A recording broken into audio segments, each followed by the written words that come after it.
Welcome back to another episode of the BigAsp Cornhole Podcast. Sean and Dane are with you again. And Dane, we have a special guest today. Special guest today, Sean. We have a special guest host today, winner of a former contest that we had like way too long ago, but we finally were able to work everything out. So listeners, welcome Miss Michelle Hord. What's going on? Hey, thanks. Good to be here. Hell yeah. All right, so let's not waste any time. We're all excited. We're ready to drink. So Dane, do what you do best. Let the folks know what you're sipping on at home.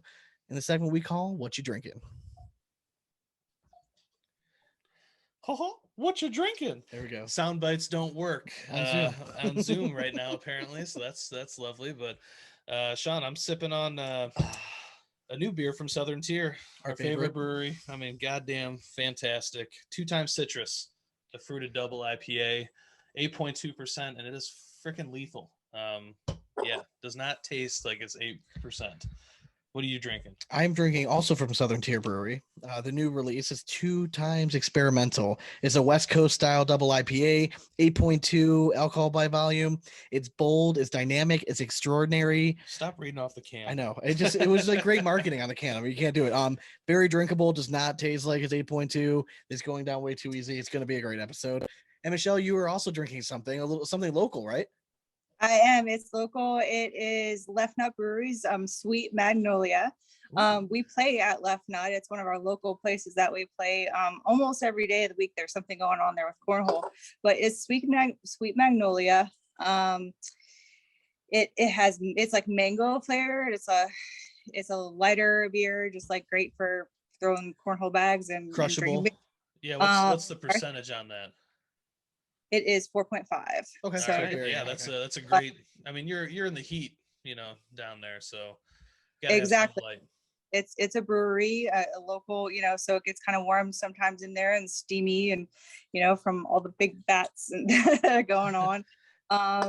But yeah, Left Nut's been around, and this Saturday is their 6th anniversary party. So anybody local will go on out there and. What a great name for a brewery, by the way, Left Nut. That's so great. That's such a great name. Bigger on the right. Let's go. The owner travel for work and like to go and visit different breweries, and said that if he ever got a chance, he would give his left nut to open a brewery of his own. Boom, I love it. Little backstory, little history. I love it. Look at that. Oh no, nuts were harmed in the process, but and she has a 6-pack, so it's going to be a good episode. Yep. Yeah. We're going to be going. Absolutely. It always is. Welcome. So hey, brews are always brought to you by our favorite bag company, Local Bags. All right, guys, we say it every week. Pro Blend resin. Do yourself a favor. Give it a try. If you don't have it in your arsenal, you're doing yourself a disservice. Visit localbagcompany.com and grab yourself a set today. Well, Cornhole family, we have more audio gold planned for you all today. Obviously, we're going to recap this weekend's national event, the Cornhole Mania, I think they call it. Still gets confusing, all the names. Yeah, I mean, it's the second national event. National, all right. We have some bags to review. We have 4 series of bags by Feist Bags. Oh, yeah. And then we're going to be joined by special guest, just runner-up, most recent runner-up. I guess that's a theme for us this year. Another runner-up. Hey, that's who I like talking to. They got the most to say. Mr. Alex Rawls, ACL rookie, aligning himself nicely for either Rookie of the Year or should even in the MVP conversation right now. I think so. All right. Sir, how do you not? But before we get into all that, we're going to let you know what's going on in all of our cornhole lives in a segment we call In and Around the Hole. Now, Sean, are you too good for your home? Well, answer me, because I don't have a soundbite. Oh, that was good. I thought you were really going to go for it there, but it was kind of a light touch. All right, well, at this point in your cornhole life, if you haven't added a set of the sexiest bags around, you're doing something wrong. That's right, folks.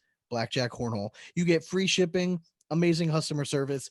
It's a no-brainer. Stop what you're doing and grab your gear from blackjackcornhole.com. And guess what? You can save 10% if you use code BigAsp. Dane, what's that code?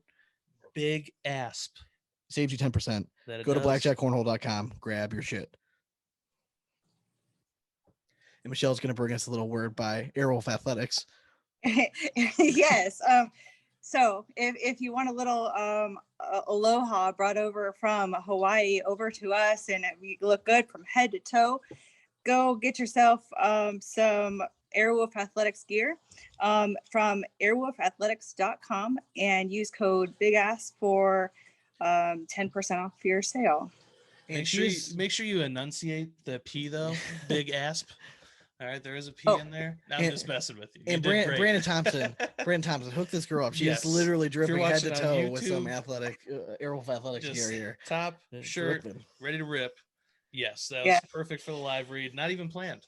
Right. Not even planned. I love it. So Michelle, thanks for joining us officially. Tell the folks a little bit about about yourself. I know you're currently out of Georgia, right? But you're a native Clevelander. You're actually from a city that like a bordering city where we grew up. So just tell folks a little bit about yourself. Yeah. So originally from Parma, Ohio, which is the biggest suburb of Cleveland. I've been in Atlanta since 1995, just before the 96 Olympics. And I think I'm dating myself a little bit by that. So I was a lifetime athlete, volleyball, basketball, track in high school, and volleyball and track in college. And then I played sand volleyball after that. So took a big beating on my knees throughout the years. Even before that, I was an ice skater. So anyway, I picked up cornhole from Cito Soto, who's local there in Cleveland. I went to high school at Cito. Okay. All right. I don't know if y'all knew that, but I went to high school at Cito. And so I was interested in the game, and I saw that he was playing and he was traveling, and he was from another league. It wasn't ACL yet, but he was coming down to Atlanta to play cornhole. And I was like, what? That's a thing? And so anyway, I went to see him play. I saw Matt Guy play for the first time. Like, everybody was there. Christine Packey went to a neighboring high school of mine, and we ran track opposing one another, and that kind of thing. So I've known her since high school too. But I saw them all playing down there, and I was like, I couldn't believe my eyes, as I think a lot of when you first see the cornhole world, it's pretty overwhelming. Very much so. So Cito got me hooked up with Drew Brown here locally, and Drew was able to kind of show me the way a little bit. He told me different places that I could play, how I could get involved. And so I've been playing for about 5 years. Okay.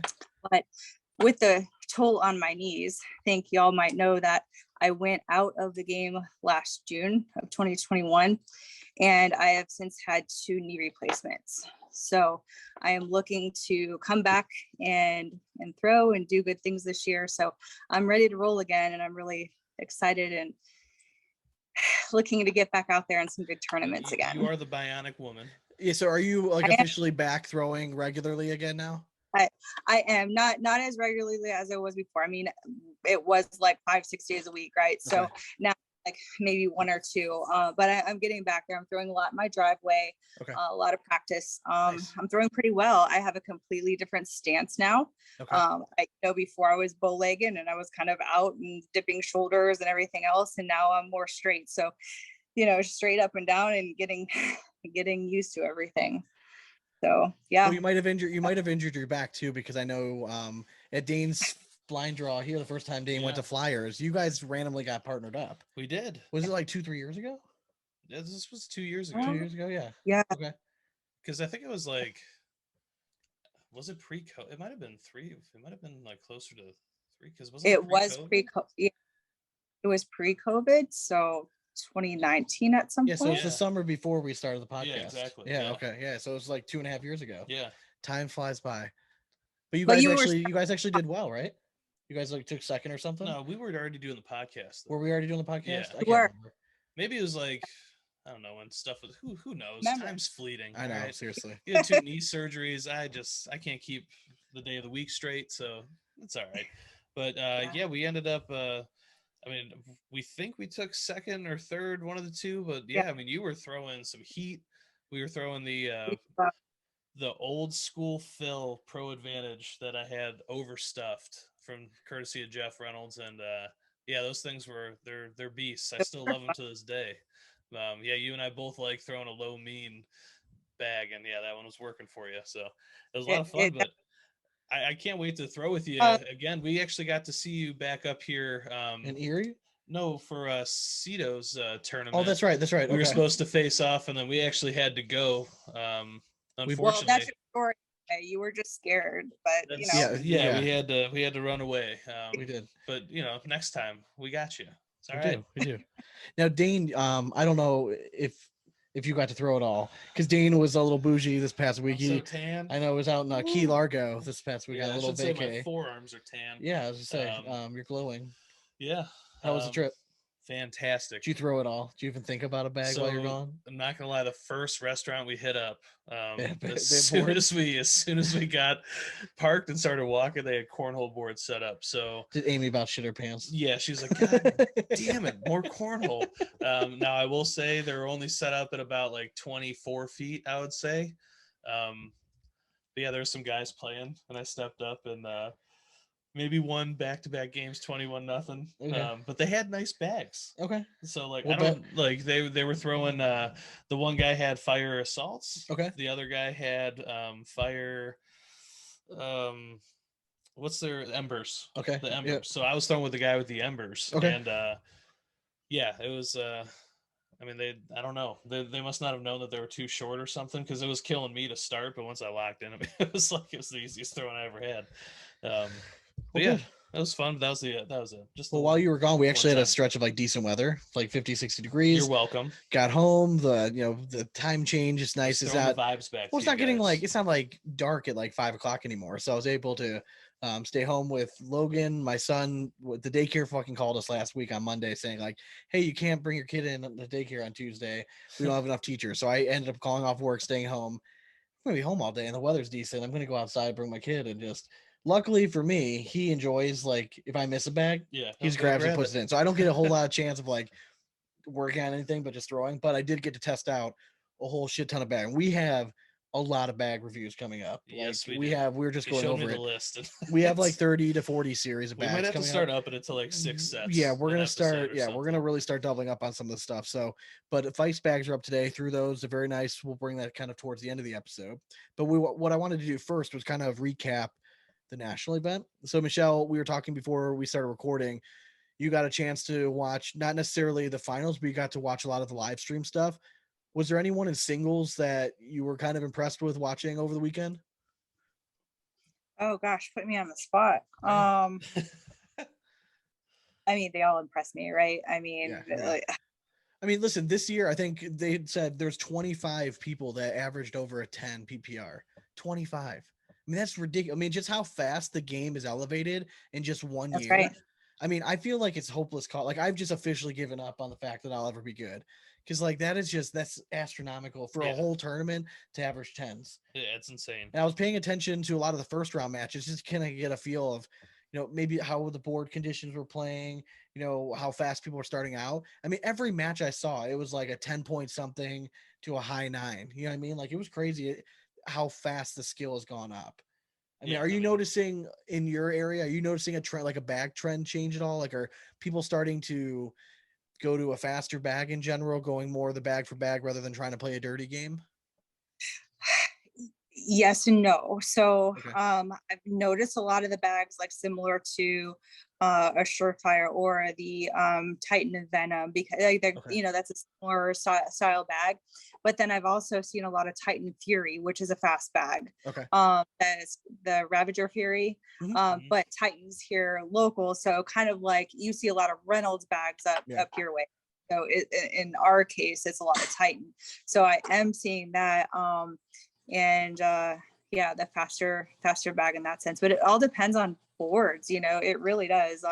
It's like I said, we play in a brewery that it could be slick depending on the weather, but then as soon as they hit the steamers on those in the brewery, like it becomes really, so you just have to be able to adjust. What kind of bags do you typically like to throw? Well, I will throw any bag from a company that would like to support me. well stated. But no, so I usually throw a slower bag. My go-to bag here lately has been the Reynolds Patriot.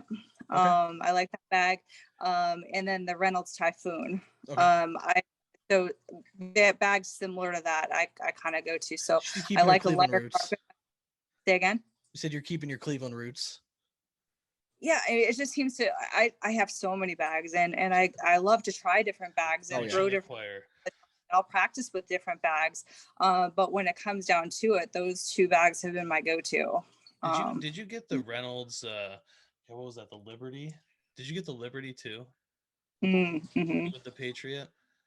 Yeah. I love that bag. You do? The Liberty or the Demon?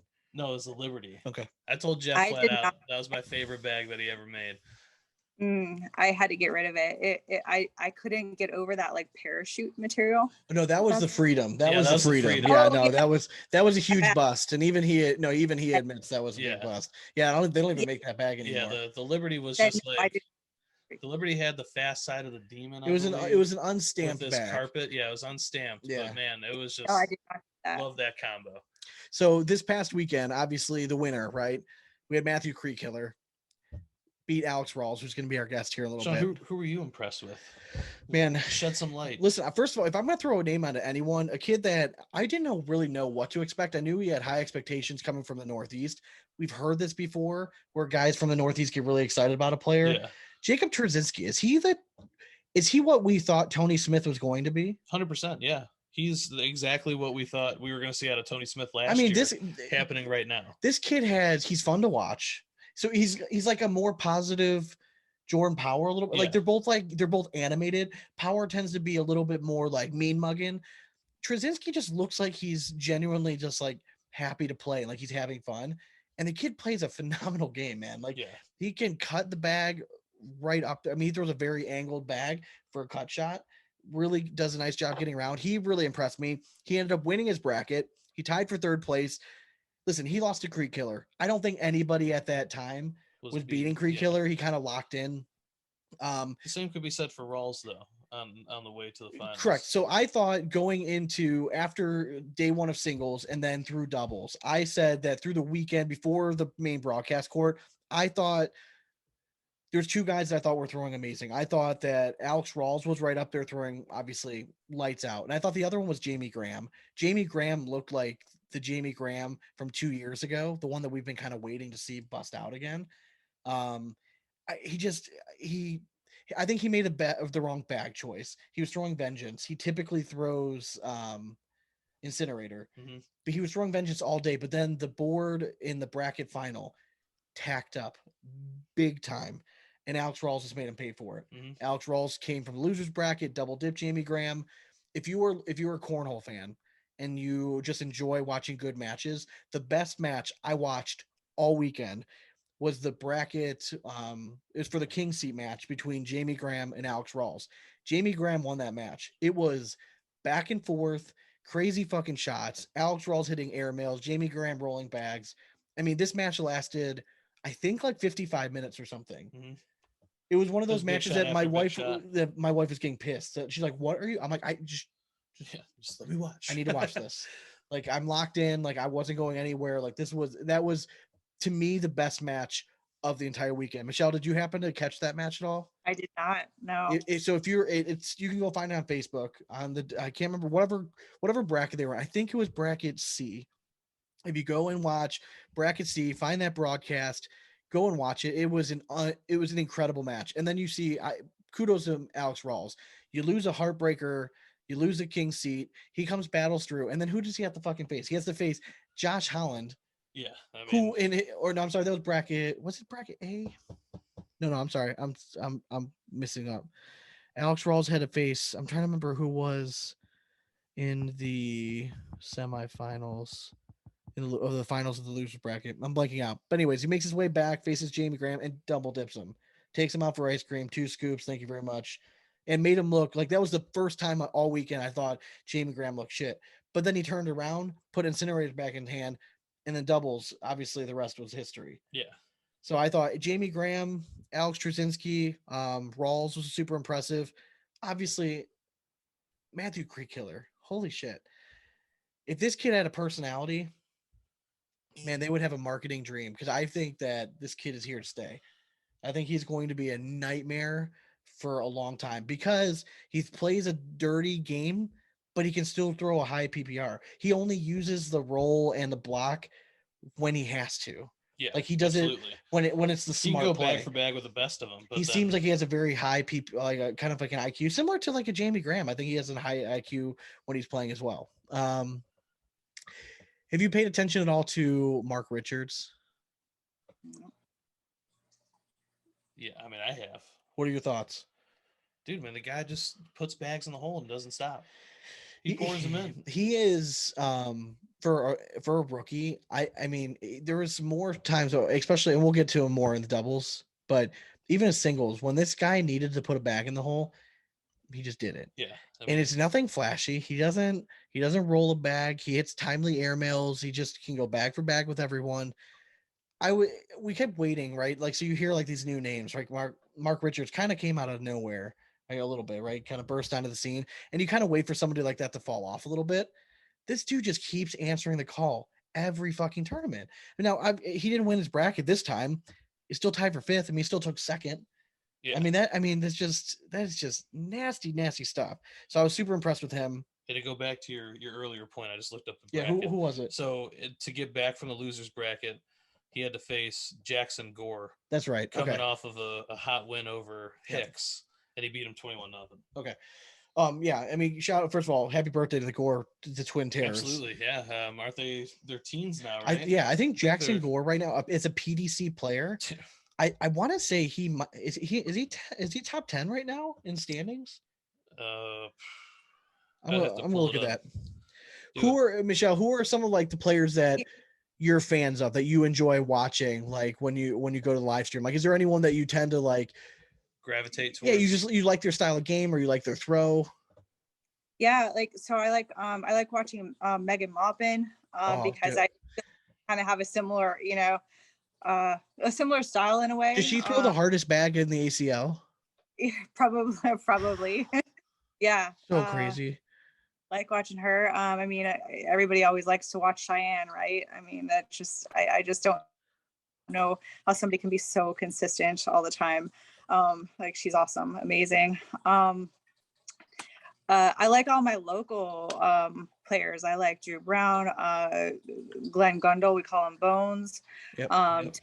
He's newer on the scene. He just became a pro last year, so I like to watch him.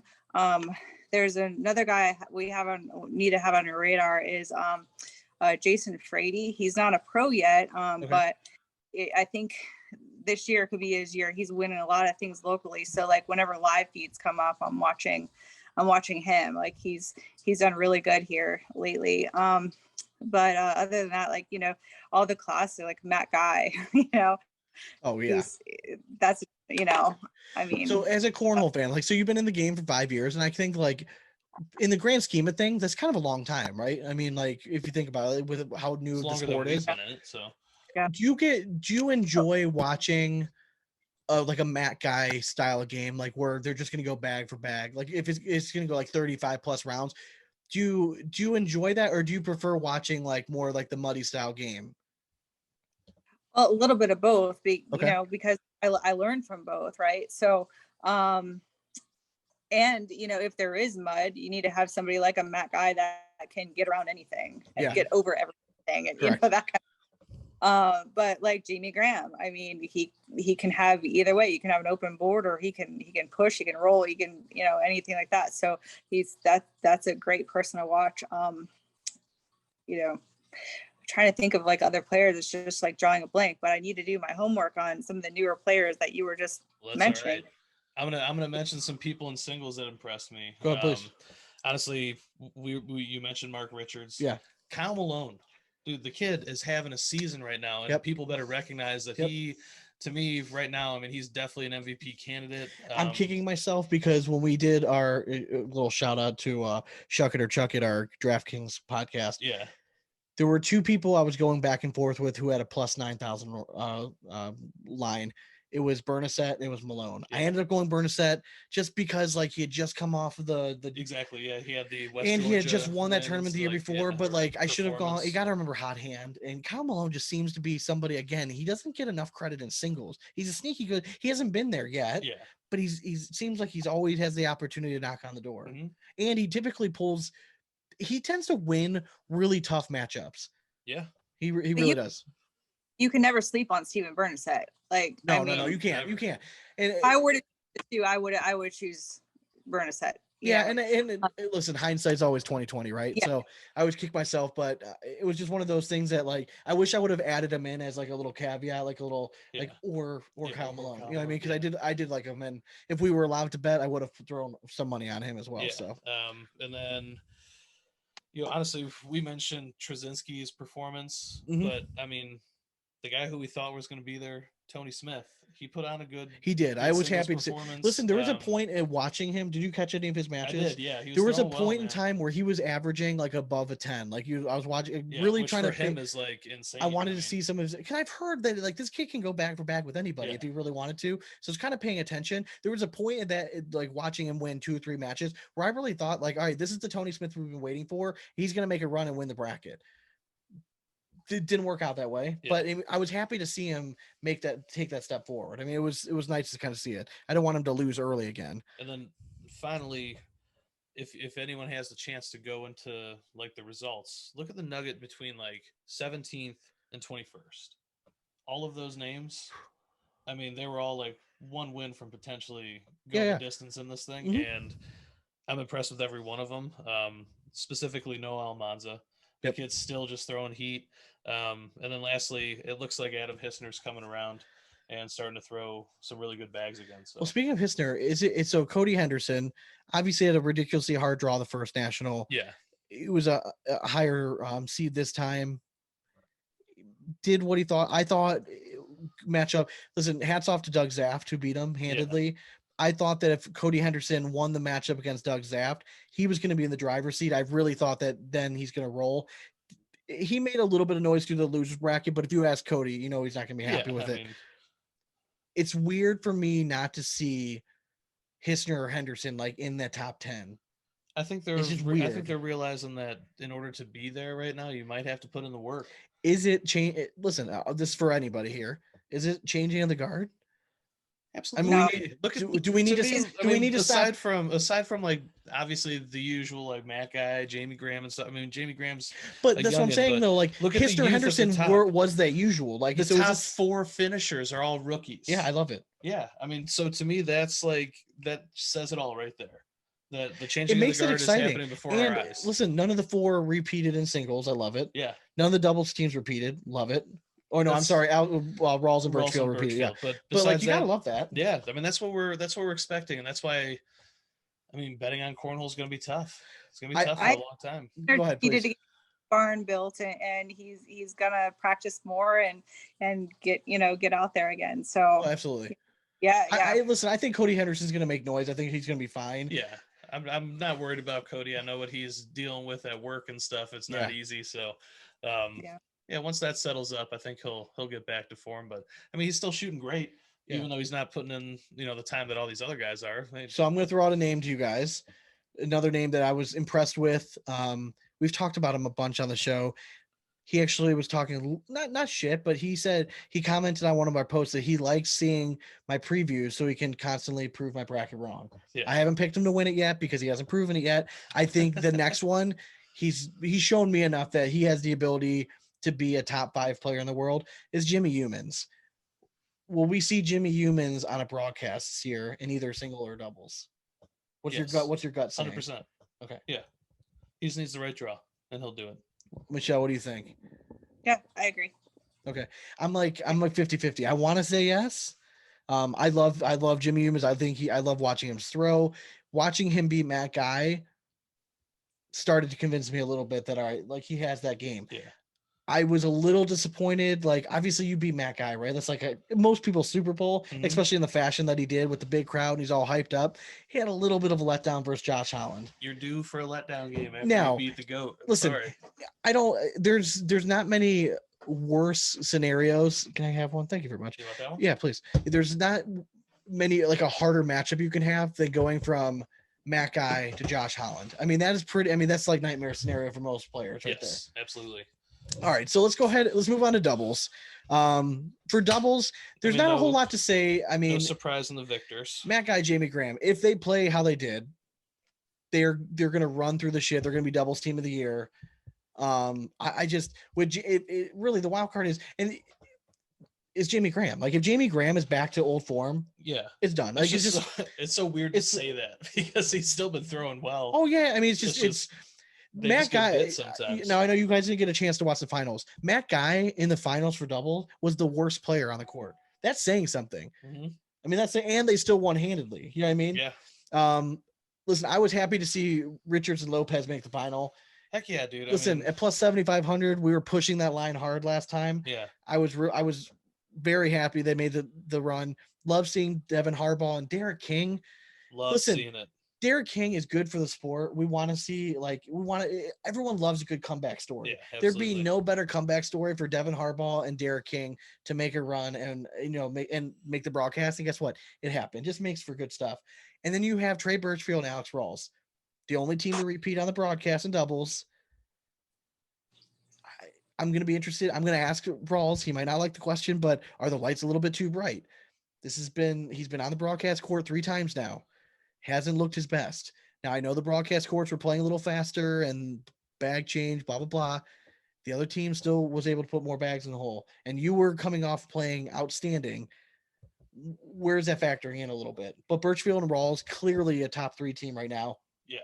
Maybe absolutely. The only other team that has the potential, I think, to compete for team of the year as of right now with Jamie Graham and Matt Guy. At this point right now, yes. I mean, we'll see if Richards and Lopez can get together and win one of these. Richards and Lopez, they made their broadcast. I'm not saying that they're not a good team. I think that they're a very good team. I think that they were one of those all right, they made their broadcast, they're going to be good. I think the next team that's going to step up, to me, I would expect to see Josh and Derek Holland up there. That would be the next team to go up. Their consistency right now with Lopez and Richards, it's you can't knock it. Lopez, I think he finished 13th in singles, something like that, right around there. He had a great finish as well, and they're both just throwing high PPRs, not missing their shots. And I think they're really a team to watch rising up here. But going down the list of doubles, I mean, I'm not surprised by anyone in the top. 20. Michelle, you're a cornhole 25. Fan. Are you familiar? If I said Michael Lucas Jr. and Michael Dingus, would you know who they are? No, sorry. See, that's what I'm saying. Mm-hmm. So you're a big cornhole fan, and these guys have perennial top 10 teams. Yeah. And they're a team that they get zero love. They're great guys. And once again, they go to this one, they take 3rd in their bracket. Yep. I mean, they're just this team that Steady Eddie gets no fucking love. Barely anybody knows them. I bet 90% of the cornhole world, they could go walking up to you. You have no idea that they're one of the best cornhole players in the world. They're phenomenal players. They play a great game. They're throwing WTF bags. It seems to be fitting them very well. Yeah. Michael Dingus is rolling bags now. Are you kidding me? Throwing carpet, going from a game changer to now to rolling bags. Unfucking believable. So I was happy to see the other them. WTF boys, Ricky G and Dylan, man. Yep, they had himself a nice little run too. Who are your favorite doubles teams to watch? I think we just said them all, right? So we had Matt Guy, J.V. Graham, Hisner and Henderson. What about let me ask you, because so Drew Brown and Bones, they've made a broadcast before in one of the pro shootouts. They have potential. Mm-hmm. I've seen Drew Brown stroke before. I mean, he is I think he made a big name of himself early on social media. Super active. He's super personable. Bones, that's up in the air, I've heard. But I've heard skill-wise on the cornhole boards, they're great. Do you think that do you think we'll see them make a run at one of these nationals? I think they could. Yeah. They can be on or off. I mean, that's kind of how it's been here lately. And but they're sponsored by Titan now. They found a bag that they like. They're in between. I think Ford conditions they might change it up. Okay. But I like that they might throw with the Fury. They might throw with the Venom. I've even seen them throw with the Nightmare. But there's 2 different styles of throwing there. Bones is a loftier thrower, likes a faster bag. Yeah. And Drew likes a little bit like a medium bag, right? So they have a bag. Bones is usually throwing the slick side of that bag, where Drew's throwing the slower side. So if they can just get their groove together, I think they could do good things. What are your thoughts on the other half of Fire Cornhole? We got Brett Guy and Eric Davis, who last year was the one team that, like, listen, it was in doubles. It was a fire cornhole world. I mean, Everyone's we were kind competing of for expecting second. them to come in like round into form in this one, and they not. I mean, they still 21st. I mean, not like not anything to write home about. Listen, But I know and maybe it's just I'm not watching the right matches. I know everyone's infatuated by Eric Davis and that like he can hit all the shots. He's the most talented. I'm done listening to it. I'm done. I want to see him do something in singles. yeah, I mean, And in doubles, they're too talented not to be finishing where they're at. I'm sorry. Yeah. Like if they're supposed to be one of the top teams, then shut the fuck up and do it. You know what I mean? Like until that talent translates into victories. last year, you like can first give them place because they're finishes. both rookies, right? They're both Mhm. feeling out. You have a whole season under your belt. To me, they should have been. I mean, they should be They should right be where starting they're. off hot. They should Yeah. be. It should be right back where they are now. I'll give you one national where you're off. Yeah. Everyone, you can always give yourself one. I was really heavy on them. I thought like they were going to be very good. I thought for sure they were going to make a broadcast this Yeah, time. I mean, I want to the see way it. they Like performed last year. how they're throwing now. I don't see it happening. I mean, No, Brett Guy's not the same player as he was last year. No. Eric Davis, it seems like he has a meltdown at least once every tournament that you just don't know. Are you going to see the best player in the world or are you going to see garbage? Every time I watch him, he's losing. Like, I don't know. Maybe I'm just the jinx or something. It could be you, Sean. Who knows? But it could be you. We'll see. That part of cornhole, though, I mean, anything can happen. Anybody can play. Anybody can win. You know, it's true. Like, It is very true. It's hard. It's hard to see that with them because they were so consistent last season. Yeah. That's what that like. I just don't know where it went. What I loved seeing Yeah. is two of our favorite people, Josh Gross, AJ Sims, rounding into form. They were both averaging over a 10 PPR for a while. They tied 21st. They're like, they were like one game away. Yeah, from from like making really it. turning it. Yeah. Again, they're showing that they're still there. Now I know I'm propping up Gross and Sims, and then you have Guy and Davis that are right there. Yeah. I just right now you have to put Davis and Guy Davis and Guy right a step ahead of them. Absolutely. Right? Yeah. After off last year. Yeah. I think when you have a big finish, you're going to set yourself up with targets on your back. And I'm not trying to pick on anybody, but you just expect big things from them. You know what I mean? Let's see. What's oh gosh, what is his name? He missed a flight, but then Jordan Power. Yes, thank you. I'm happy that he still showed up, and him and Ruben finished in fifth. Yeah, they tied for fifth. They lost. They lost a close one to Matt and Jamie Graham. They lost 21-20 in the first game in an attempt to double dip. Listen, they're what we thought they were. Yeah. They're a top 5 team. They're gonna be there right around the bracket finals, probably every tournament. I want to see them win one. They both have like this reputation of like taking second place a lot. Yeah. I'm not saying they can't. I'm just saying I'm just waiting to see it beforehand. But yeah, I mean, Jordan Power, my heart goes out to him because that's just travel. I mean, that's but again, that just shows you can't travel the same day as a tournament anymore. Not with singles being first, you got to get there the day before. Yep. Earlier when it was blind draw, no one gave a shit. Yeah, but now, now with they changed the format a little bit, you got to get there. The one thing I think that the ACL kind of moving on, I know I'm changing. This is how it happens. Sorry, I get stuff pops in my head and we're gonna go with it. The one thing I thought frustrating, especially when we're promoting lines and stuff like that, I wanted to know how does the seeding work after you win the bracket? Is it A versus B? Is it C versus D? What the like I asked on every broadcast court, I was asking questions like, what's the matchup? I got 4 different answers. And then finally Trey Ryder comes on the broadcast and he tells us the official answer, which is you go based on seeding. Yeah. So you have whatever the highest seed is versus the lowest seed, and then the 2 middle ones face off. Mm-hmm. But I had, it's up to the bracket tournament director to decide that. That needs to be known ahead of time. So now that I know ahead of time, like it does make a big difference, because I was looking at it as when we had like Josh Holland in the race for singles. Well, if it was going to be, Rawls, so basically if Holland wins, when Creek Killer after he won his match, whoever was in the finals, that's going to get paid out. Yeah. Like they just need to make things known like that, and they need to make things easier to find. I could not for the fucking life of me find the PDC link anywhere. And then all of a sudden people I think it was Corn Dog posted, he's like, oh, it's pretty easy to find. Listen, if I couldn't find it, it's not easy to find. I'm just gonna say that right now. It's not easy to find. He's getting all fired up right now. No, but I'm saying stop trying to stop hiding shit. It's too hard to find this stuff. Revamp your website, post the links where everyone can fucking find it, and make it easy. If I couldn't find it, it was not easy to find. I don't care what anyone says.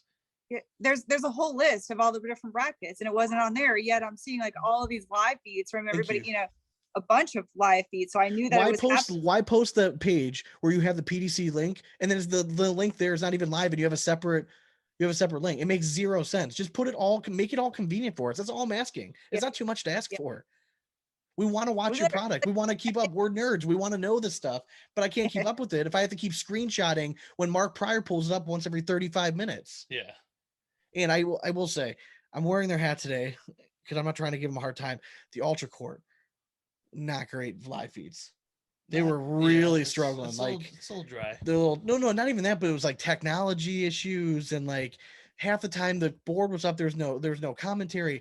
Listen, Mark, you've been on a show. You liked us. You told us we were nice guys. Just reach Dude, out, bring us out, man. Let's like Jesus Christ. Like we'll provide some sort of entertainment at least. I mean, we might not know what the hell we're talking about, but at least we can sit entertain. there for 8 hours straight. Yeah, and just drink beer and I'll talk help. cornhole. Correct. That's all we need to do. All right, so just real quick before we get to the bag review, I want to just touch on women's doubles. Yep.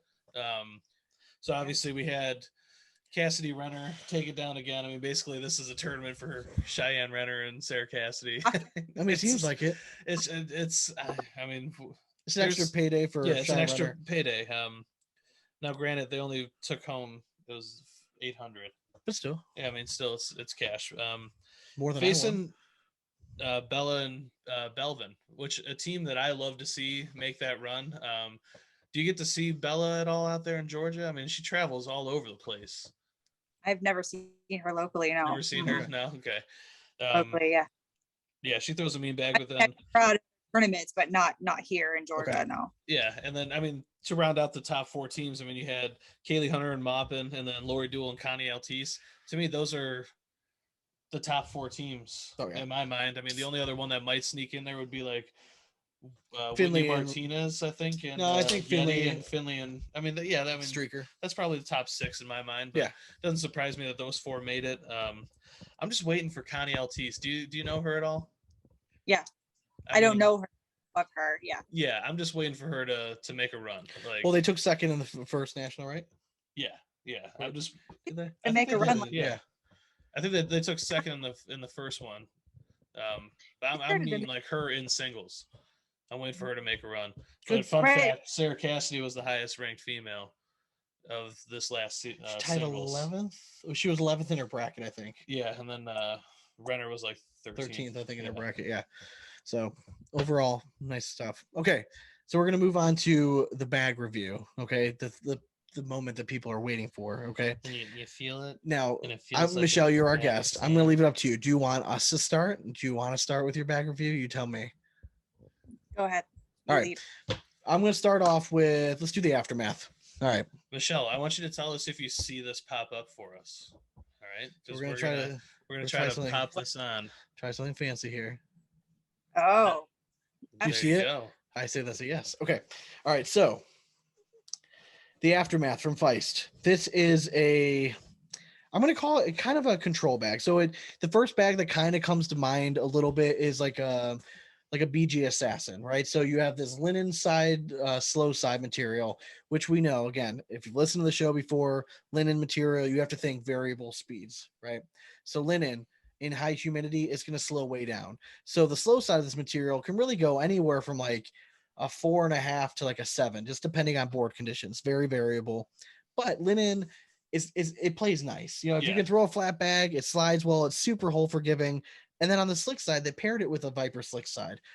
You put these two materials together, you have a and just be similar. So Psycho-X has a game changer slick side, but very similar to this. It just becomes a super hole forgiving bag, like just super drippy. I think that from the first time we reviewed Feist bags to now, they have made marked improvement, huge improvements. This is the kind of quality that you expect to see when you have like a pro stamped bag. Like this is a pro level bag. Absolutely, 100%. I like their template. It's a rounded template, but it's a bigger template. You know what I mean? I think that's kind of a feel in your hand. It's got a little girthiness to it. It's not fat. No, but it sits well. Like you can get all the resin in your curvy. Palm. It is, we'll curvy. Say it's curvy. I like it. But yeah, it throws all three of these bags throw great. So again, you have like again, variable linen material. So we'll call it, just for shits and giggles, we'll call it a 5 on the slow side. And then on the slick side, you have Viper material. It's going to play like a 9. Very hole forgiving, rounded template, pretty big, a very nice closing seam. Not the smallest I've ever seen, not the biggest, but it's very clean. Like the designs, I like the color scheme that they go with. I thought Feist is definitely moving in the right direction. And if you're looking for something new to try, and you find yourself looking for more of like a control type bag, you're like, oh, I used to like the PG Assassin. I mean, this Aftermath would be a bag right up your alley. Yeah, and it's nasty design. I dig it. So we have a purple and teal green type set. Really pops. Design score, what are you going with? Design for me, I mean, the colors pop really, really well. Give me an 84. Yeah, I'm going high, man. I like the color scheme for this one. Yeah, I'm gonna go 82. I like the dope. Performance wise, where were you at with this one? Performance for me, I mean, luckily it has that linen side. I feel like I got to throw it when it was a little misty outside, so it was a little bit slower. I liked it. It's very hole friendly. You're not going to do much else with this bag. Very true. But give me a 78. It's a good bag. It drips in the hole really nice. Yeah, I'm gonna go a little higher. I mean, I think this is a very above average bag. I mean, I think that they did a really nice job compared to the first group of bags that we got from them. This is like leaps and bounds better. Yes, absolutely. If someone came out to me at a blind draw and they were like, hey, these are the bags I have, I'd be like, oh, these feel nice. Cool. Like, let's fucking roll with it. They both break in nice. I know they're gonna only get better as you keep throwing them. I'm gonna go with 82. Sweet. All right. We'll go with one more and then we'll let Michelle go. Okay. So let's do the slinger. Go and take her. All right. Let's pop that bad boy up. Bing. All right, slinger. So again, like same template as the Aftermath. It does feel a little bit bigger in your hand. Same. I think it's got the same fill to it too. I mean, it's a beefy bag again, curvy, as we like to call it. So we got Game Changer on the slick side. Slow side is that reverse slide right material that we see all over the place. It's essentially like, it's basically a pro sniper. Yeah, I mean, you got that waxy feel that needs to wear away. Once it does, it becomes a very hole forgiving bag. Again, like the thickness of it. Honestly, rounded template, nice closing. It's a nice feeling. It's a nice bag, man. I do enjoy it. I threw this one pretty well. It's a little fast for my taste again, but yeah, it's a good bag. We got this cool like Ohio State Buckeye colors. I am a fan. What did you think of it? I liked it. Again, that reverse slide right. It's just familiar. Correct. It's very similar to like that reverse Widow material. Yeah, they sent these to us broken in, so I mean they're like butter falling in. It's one of my favorite type of material. This bag felt really nice. I actually threw this one probably the best. I really liked it. It just feels it's a good like medium ground, because I don't like a bag that's overly fat, because I feel like I have a hard time throwing a flat bag. Makes you feel self-conscious. A little bit. Yeah. I mean, sometimes if I'm throwing something chubby, I feel bigger, but I have a hard time throwing a flat bag when it's like super chubby. Yeah. It just comes out of my hand weird. This is a good middle ground. It's not super floppy, but it's hole forgiving still. Again, I like this one. I'm the exact opposite. I know you are, and that's why we suck at fucking partners. To throw a flat, it's so weird. Anyways, design score, I'm gonna go a little bit lower. I didn't think the colors popped quite as much. I'm gonna go 70. Yeah, I mean, I love the Ohio State Buckeyes, but Notre Dame till I die. Give me a 71. Performance wise, for me, I'm gonna go a little higher than the Aftermath. I'm going 84. Yeah, for me, it was just a little bit faster than the Aftermath was playing for me, so I'm gonna go a little bit lower actually, and give me a 76. Okay. All right, Michelle, is your moment to shine. What bag are you reviewing for us all? So yeah, I'm kind of like Dane, and we do have that similar, like we like to have something in our hand that we can hold. And if you give me a super floppy bag, like I just can't, it just flops all over. So he's got little hands. That's all it is. He's got little tiny hands. Actually, let me pull this off of our screen real quick. This all right, go for it. Okay. So this is the Feisty bag. Nice. Had it made just for me. I love flamingos. I'm from Parma, Ohio, and flamingos is like a thing there, right? So flamingos is the name. And it's because of the tacky lawn ornaments, folks. Okay, that's why they're. Exactly. That was the thing. And I'm Polish, and I was like, Parma has Parma Polacks, and it's the pink flamingos and It white is socks. literally Parma Polacks. Like if your name doesn't end with a ski, like they've kind of forced you to move out of Parma. Anyways. So, so yeah, so I have these made, and I'm coming back and the comeback queen. So it has like my little flamingo there with the queen, the tiara on there. Awesome. So anyway, so the design 100. This is awesome, and thank you so much, Feist Bags for I will say Feist does some killer custom designs. Like that's kind of like where they started off in that realm. They do a really nice job with their designs. They do. Jen awesome at that, and she has so much fun. I can tell her she loves to do that, and she knocked this one out of the park. So again, thank you so much for doing that. But the bag is a little bit thicker than I like. I do like to hold it in my hand, but that's a thick bag. I compared it to the Fire Assault. Okay. Seems like similar material, very, very similar material. But the template is a little bit larger. So maybe that's kind of why it's like a little much. I think these have a little bit, the fill in it is actually just bigger. It's not as dense of a fill that's in the fire bag. Yeah, it's like almost heavier in a way. Like I know they're all like this supposed to be about the same weight, but it just feels heavier. But honestly, at the end of the day, the bag's all about the fill. You got to like the fill, and the fill is what makes it do everything special that you like in a bag. I think a little bit smaller fill then would be good for this bag. But yeah, when it hits, it's not as hole friendly as I would like, but when I throw it, you can keep it pretty flat. It just kind of hits, and it's not a bag that's just kind of gonna droop into the hole. Okay. But you can certainly spin it into the hole. It's a good push bag, that kind of thing. So cool. Yeah. Performance score, what are you giving it? I would say 77. Okay, that's still good. That's still good. You wouldn't be mad if somebody like, hey, I want to throw this in a blind draw then with a 77. Yeah, no. Okay. Yeah, right. It wouldn't be horrible, but it's not my choice, my choice of bag. So, but again, design 100. So the last bag they gave us was I believe it's their mid-season bag release. I think so, yeah. So let's go ahead and grab this guy. This is the Hustler. This is a bag that I know that they were pretty excited about. If I had to compare it right off the bat to anything out there, it is very similar to. It's got like a surefire slow side, right? Yeah. It's like very similar to that. And then, but on the slick side, it's much slower. So this is really like kind of like I don't want to call it a control bag because I feel like this is too slow to call it control.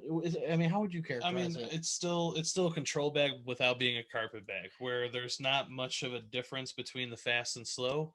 There's enough of a difference. Playability, to me, it kind of reminds me of an assault. So like, where there's not a huge differential between the slick and the slow. There is a differential. Let's make that clear. Mm-hmm. Slow side, 4.5, 5. Yeah. Slick side, we'll call it somewhere between a 6 and a 7. Yeah. Just depending. My boards at home are ludicrous fast. Yeah. So like sometimes when I'm throwing outside, it's a little bit tough to judge. When I brought them to work, I get a little bit more of a sense. At my house, on my boards, they're definitely like a 7, like up there. But then when I brought them to work, more of a normal speed, they were more of like a 6. You know what I mean? Where I felt like I could just flip this bag over on slick side, and it was kind of right in my wheelhouse. I was good with it. Same template as the other ones. Is this not dude? It is, but it isn't. Like, it's just not the most rounded template you've seen in a while. Next to Vortex bags, it might be the most rounded. Yeah, I mean, look at this one in my hand. Like, look at the top of it. I will say that the one problem was, again, we've talked about this before in the past. When the bag gets super rounded, it's tough to grab and collect a little bit. But with these materials being slow enough, you can grab it still and kind of pull it in. Yeah. These materials it's almost like Velcro. A little, right? Yeah, correct. Yeah, that's exactly the thing. That's what I was kind of thinking of. But you got to be able to throw it low and hard to push in. But that's my specialty. Yeah. I'd rather throw it lower and harder than flip it over. If you are a high soft bag thrower, this bag you will not. No, unless you're shooting airmails all day. Correct. But if you are somebody, even if you're somebody that likes to throw high, like carry it deep, this bag's really gonna stick. You need to have a little bit of ass behind it. But again, fill wise, is that good in between, not too floppy, not too full. I like this bag a lot. This is probably, I think, actually like my second favorite out of all of them. This was my favorite actually, and it's just because it's got that carpet-esque feel I kind to of love it. the design too. The design's cool. Yeah, no, can't I wait. Did like this one the most. Did Say you that see their again? stock? Have you seen their stock designs of that? And No, the I bright haven't. I haven't.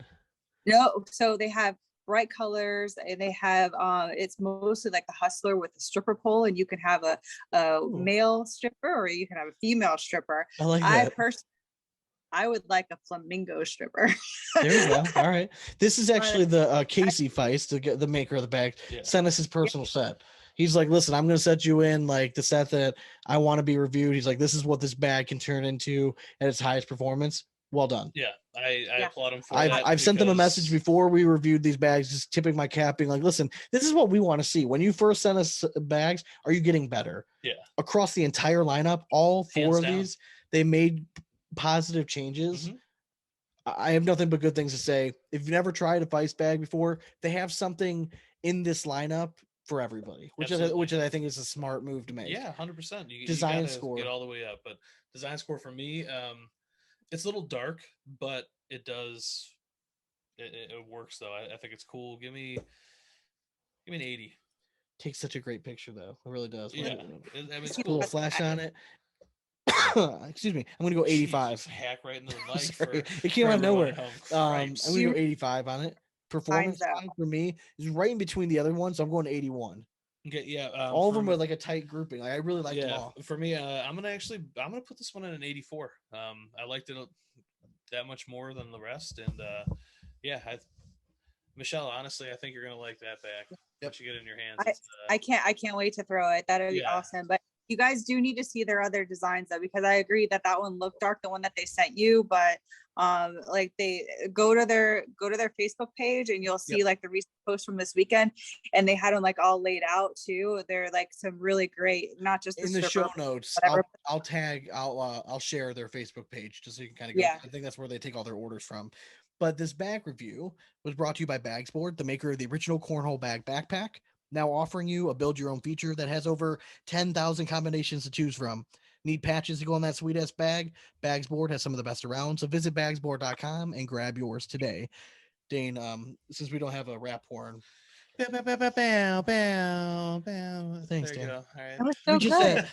Reach us at Instagram and Twitter at BigAsp Cornhole. And Facebook at BigAsp Cornhole Podcast. Thanks again to our sponsors. Visit localbagcompany.com for the best bags in the business, and airwolfathletics.com for the best swag in cornhole. Code BigAsp will save you 10%. Bagsboard.com again for the sexiest backpacks and patches in the game, and of course Blackjack Cornhole for the sexiest bags around. Code BigAsp is going to save you 10%. Michelle, you killed it. This was a great episode. You're not done yet. You're not done yet though, because we're about to bring on our guest out of the interview. So the ACL Cornhole Mania, or the second national, as we're, because it's all confusing. Current singles runner-up, Mr. Alex Rawls, is going to be up next. I'm pretty excited. Absolutely, yeah. Know nothing about him, but I'm excited to talk to him. So he's got find out some stuff. So stick around. Michelle's gonna stick around. We're gonna be there too, I think. I think so. All right, we might as well. So as always, we hope you throw it straight. And it's nothing but 4-baggers from here on out. Cornhole later. This interview is brought to you by Cornhole Solutions. Do you have a cornhole question? Find your answer at cornholesolutions.com. They have the best boards in the business. Guys, you listen to us every week. We tell you, look at their designs. You will not be disappointed. They're cheap. They make beautiful boards. Cornholesolutions.com. Code BigAsp will save you 10%. Welcome back to the BigAsp Cornhole Podcast. We are now joined by ACL Pro rookie, Mr. Alex Rawls. Alex, what's going on, man? How you doing? I'm doing good. Man. Thanks for joining us. Thanks for having me. Of course, man. So, what you're in your car right now? What are you playing back from, like a blind draw? You from work? What are you doing? No, I'm just my mom works for UPS and she's trying to get some sleep, and so I'm out here so I can be as loud as clear as possible. Look at you being a good boy. I can respect that. That's a nice move right there. Listen, our mom worked from home, so like anytime she was working, we couldn't be inside the house. Like she would constantly. So we like listen. That's near and dear to our house. Couldn't. All That's right. correct. She loved me, so I could go Correct. bother her whenever I wanted. Yeah, he's a younger brother, so he gets away with whatever he wants. So basically, it was what it Me is. too. So, all right, so walk us through a little bit. So, tell just for people who might not be familiar with you, where are you from? How long have you been playing? Just kind of give us like your backstory a little bit. I'm from Jacksonville, Florida. I started playing cornhole around 2016 range. It just started out like playing like a local blind draw with my family, having fun. I was blessed to be in an area with a couple at that time advanced players, but now top name pros like Matthew Sorrells, Noah Wooten, Scott Lane, Chris Kachia, all these pros that were able to teach me the game back in the day. And just help me understand. Hold on, sorry. Oh, you're good. That's all right. Y'all still hear me? Oh, yeah, You're you're just here. fine. No You're worries. Yeah. Sorry, someone's Podcast calling me. first and foremost, so video does not matter. Yeah, I know. There we go. Yeah, but like playing with all them pros. Sorry about that. Playing with all them pros, it just helped me grow my game, and they taught me the basics. What it meant to be good in this game, what it meant like how to practice. And also they taught me grips, stances, all the basics of cornhole, and then I grew off that. And, worked on it on my own and practiced by myself. So, it was a great start with them. So roughly like mid 2016 till now. So this maybe it's like a 2-part question.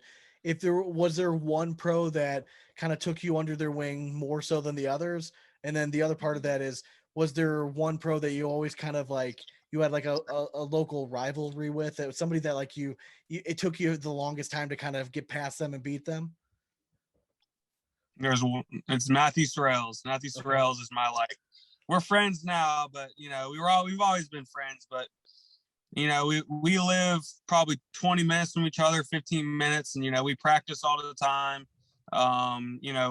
We back in the day, he used to be a mentor to me. Like when I first started playing the game, just like any new player to the game, you look at all those pros and you think like, man, if you're really interested in it, you're like, man, I want to be them one day, and you watch them throw, you learn their techniques, they teach you a few things. And he was kind of the first person that kind of like taught me the basics of cornhole. So it would probably be him. And over the years, it took me like over 2 years to be able to actually beat him. But once I did, now it's becoming casual. I love it. So how would you have a pretty unique style of game, right? So like you're not exactly like a bag for bag guy, but you're not like this flop roll person, how would you describe your game? Man, I just love the block. I love the crate. Obviously that doesn't work sometimes. I mean, you've seen me against Creek Killer, but I'm a blocker. I like the crate stuff, like to hit big air mails. I can really do everything. I can go back for back. I can play the flop game, but my main style of play is to make them uncomfortable. Okay. When I'm going against somebody, I know their game plan. I know 90% of the ACL pros game styles and how they want to throw their bag and what they want to do. It really just depends on who I'm playing against. Okay. Is really what I base my game on. So can I ask you about one pro in particular that you seem to have his number when not many other people do right now? It's basically starting back from last year at the World Championships at the advanced division. You seem to kind of have Josh Holland's number. Is there a reason for that? Like, I mean, do you realize that? I mean, like, I don't know if I mean, it just seems like you're the reason that he's been knocked out of doubles. You were the reason he was knocked out of singles this past time. You beat him in the finals for advance at World Championships last year. Like, why is that? Do you just feel like you have a good strategy against him? Like you just feel comfortable? What is it? Against Josh, I mean, Josh is a great back-for-back player. He likes to throw slick side down in the hole. That's all he wants to do, throw air mails. And that's what he's good at. And it's a game style that, if you're not good enough to throw that perfect block every round, he'll destroy you. Yeah. And it's just, I think the reason I have success against him is I'm able to put that level 1 block and just make him change his game a little bit. Not much, just a little bit. And I'm fortunate enough that when I play him, he's a little off. You know, I've seen Josh Son. I think I'm blessed that when I play him, he's not really like on top of his game as much. So I think that benefits me greatly. But I just feel like for me, against him, my game style is just to block and just hopefully he kicks one off to the right or misses an airmail. Because I think a player like him, same thing with Matt Guy, is really not, if they're on, they're truly on, they're hitting every shot they want to hit, there's really nothing you could do. So the only game plan is just to block and hope. I mean, you're constantly forcing him to push through your bag. I mean, that's exactly. I mean, it's frustrating for me to watch, like, because I hate you. Like, if I were playing you, like, you're like my kryptonite. Like, that's exactly what I don't want to see. Like, I want a clean board. I'll go bag for bag. There's other reasons why you dislike this man. Okay, all right. Let's throw it out there. Like, we're gonna air out some dirty laundry here. So there's nothing against you. There's nothing against you. Sean put on a bet. I have a wager. Who is it with? You got to look that up. No, I know who it is. Do you know who Chad Crouch is? I heard the name. I don't. 24. He's from 24/7 Cornhole. I heard the name. I do not remember the face. All right. So, anyways, that man was very high in your corner. Sean was very high in Holland's corner. And basically they said, no, he approached me and said I was too high on Holland. Yeah. And he said I wasn't giving you enough props. So I'm like, I'm sorry. I just hadn't had the opportunity to see you play a lot before Worlds last year. So he came up to me and wanted to make a wager on who was going to finish higher in singles at the end of the year. You or Josh Holland. He took you. I took Holland. So now he's giving me shit every time because you've knocked out Holland the last few fucking times and finished one spot ahead of him. So now that the world knows. You talking about for the pro season or for last year? No, for this year's pro season. This season. Oh, well, the season ain't over yet, you know. No, it's not. And that's why I keep telling him, but you're off to a good start, though. Yeah, I mean, honestly, like, you know, we really the first time I ever got to watch you throw was at Worlds last year. And that run that you made in the advanced singles, man, I mean, yeah, I mean, you definitely showed that you were a hot hand, but specifically we were standing right there for that match against Holland, and I mean, you kind of gave it to him that day. My airmails were different that day. I think the key to that tournament is my airmails. Yeah, I was throwing a really full bag of surefires. Yeah. I mean, listen, and you went through the gauntlet because you had to be one of the Gore brothers. I can't remember if it was Jack or Jake. And that was an epic match. And I remember I gave you to me, like you kind of took a step forward in my book because after you beat him, like he was obviously upset, right? But you were excited, right? I mean, advancing through is a big deal, but you took the time to kind of go over there, shake his hand, be like, listen, you're a good thrower and everything. And then you went from there. And I was thinking Josh Holland's rolling through this. I didn't think anyone was going to beat him. And then you destroyed him that match. Like, I was super impressed. Like, I mean, I didn't destroy him. I've been 21-15. But I thought you would. I thought you handled. Yeah, I thought you were in control of the whole match. I didn't think that Josh was ever gonna kind of get through. I thought you were in the control of the whole match. So tip of the cap to you. I think you've had the advantage so far. You're throwing lucky bags. Let me ask you, what do you like about the lucky bags as a company? Why do you like their bags? Like, you throw pro snipers for the most part, seems like. Yeah. Do you like playing with I mean, because listen, pro sniper's a faster bag. You like to throw a level 1 block. Is it just that you tend to play on boards that are a little bit slower? I mean, man, I practice so much, you know, I'm probably one of the few players, Josh Allen included, that can throw a slick bag and still throw a blocker. Okay. I think throwing a slick bag and putting a blocker is the deadliest bag you can throw. Yep. Because I mean, it's so easy to push through if you're trying to go through it. But I mean, with lucky bags, man, the two main bags they have is the Surefires and the Pro Snipers. You know, they're coming out with some new great bags, but the originals are the Pro Snipers and Surefires, and that's what got me into their bags. It's two bags that played two different games for every type of board. You know, if the boards are really fast, you can switch to Surefires. That sticky side of Surefires is perfect for sticky boards. I mean, slick boards, just perfect. Okay. But Pro Snipers, you know, you can still throw them on slick boards, but the boards get sticky. You know, that's when that slick bag comes out. And they actually just came out with a bag called the Celtics that are a Pro Sniper slick side and a Surefire slick side in the same bag. So that's what I like about Lucky Bags. They're always creating bags that, you know, go with certain situations. And me from Florida, you know, I'm used to playing outside a lot. Yeah. You know, I'm used to throwing on sticky boards no matter where I play. Okay. Because most outdoor tournaments, the later it gets, you know, the more mildew or it just gets really sticky. And that's when you need that slick bag. So actually, it's funny that you bring up the new boards or the new bags, because one of our Patreon members, Michael Murphy, he had a question. He wanted to know, did you and Trey have any input on the new bags of the Celtics or the O'Doyles? Like, did you guys have any input on that? Did you get to be part of any of the testing process? I personally was not. Okay. I think Trey had somewhat to do with it. You know, we all offered suggestions on bags. You know, that was one of the suggestions that we came up with all together. Okay. So I mean, I wasn't a part of any of the testing, but I have thrown the bags and they came out pretty well. You know, Okay. Obviously they're very slick, the Celtics. They also came out with a bag cut of Doyles, and the Doyles are like really sticky. I'm pretty sure it's the Pro Sniper sticky side and then the Surefire sticky side on the same bag. Ooh, all right, that's interesting. You get that sticky but slick, you know, kind of not really that sick or slick, and you get that really sticky bottom. That's for, like, you know, the carpet throwers, or, you know, the players that like to roll, like a Creek Killer, a Delbert Foreman, you know, all these players that like to, you know, play that, I guess you call, like, short block roll, game styles like that. Let me ask you, how fast were those boards on the broadcast court this past weekend? Incredibly fast. I mean, they were looked faster than fast any as board in shit. the whole building.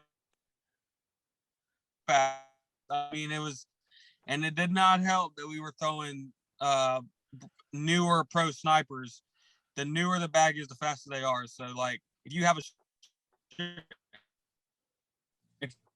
Pro Sniper, example, you have a Pro Sniper, you know, been the dirt, but if you have a Pro Sniper that's, you know, basically new and, you know, clean, it's very fast on most boards. And that was the unfortunate part about the National, is going from sticky boards to a whole separate room thrown on slick boards. It just didn't end well. Did you guys throw, so you listen, the first 2 days, I mean, like, through singles and even through double, like, I thought you were throwing right up there, if not the best out of anybody. You're right up there with everybody. Did you guys not throw the same? Were you not throwing your bags in doubles, like the Pro Snipers? We were throwing, we were throwing the orange Pro Snipers. I was throwing in singles. I kept hearing that the boards were different based on what area you were in that venue. Is that true? Like, so were the boards that you were playing on singles, for the most part, were they a little slower? On the not on the main courts, like the courts that were broadcasted, they were slick, because that when boards are by themselves and there's not really many people that throw on them, they're mainly more slick. But because the boards in the event center, they were, like, you know, there's all these people around them, so they were stickier than the main court. So, you know, I guess you could say going from the event center course to the main course, it went from sticky to slick. But, you know, I guess there were some boards in the back that were slicker. Okay. Because they did have this one area with, like, 6 sets of boards. They were a little slicker. Okay. But for the most part in the event center, every board played the same. Okay. So you've been fortunate enough, the first 2 nationals as a rookie, you made it on the broadcast court, right? Hasn't gone your way yet. Nope. How frustrating is that? You know, man, it's frustrating because I hold myself to such a high level. You know, man, I work very hard for what I do.